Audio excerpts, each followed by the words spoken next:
Lalo pang tumindi ang bakbakan sa pagitan ng Hamas at Israel. Mga bansa, ikinaalarma na ang paglawak pa ng sigalot. May balitang A to Z si Billy Torres.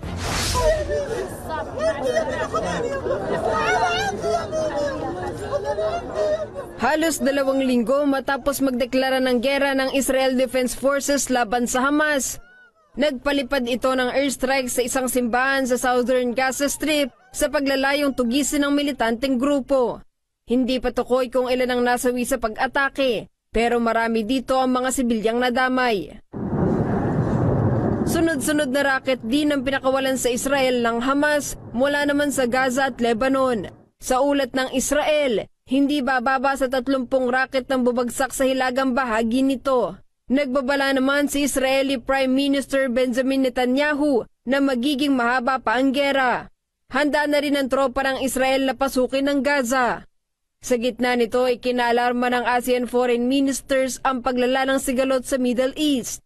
Nanawagan na ang US, UK at Germany sa mga residente nito na umalis na sa Lebanon dahil sa parehong pangamba. Patuloy din ng paalala ng Embahada ng Pilipinas sa mga kababayan sa Lebanon na umiwas sa mga pampublikong lugar dahil sa paglala ng kilos protesta doon. Sa datos ng Department of Foreign Affairs, nasa 17,500 na Pilipino ang nasa Lebanon. Muli namang nanawagan ng UN na bigyang daan ng humanitarian assistance sa mga sibilyang apektado ng girian. In Gaza, the number of people internally displaced is estimated at about 1 million, including about 353,000 people staying in UN Relief and Works Agency schools in central and southern Gaza.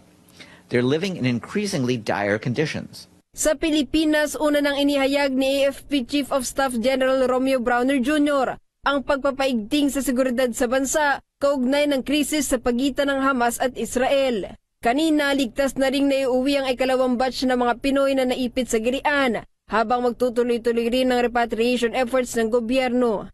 Para sa Balitang A to Z, Billy Torres.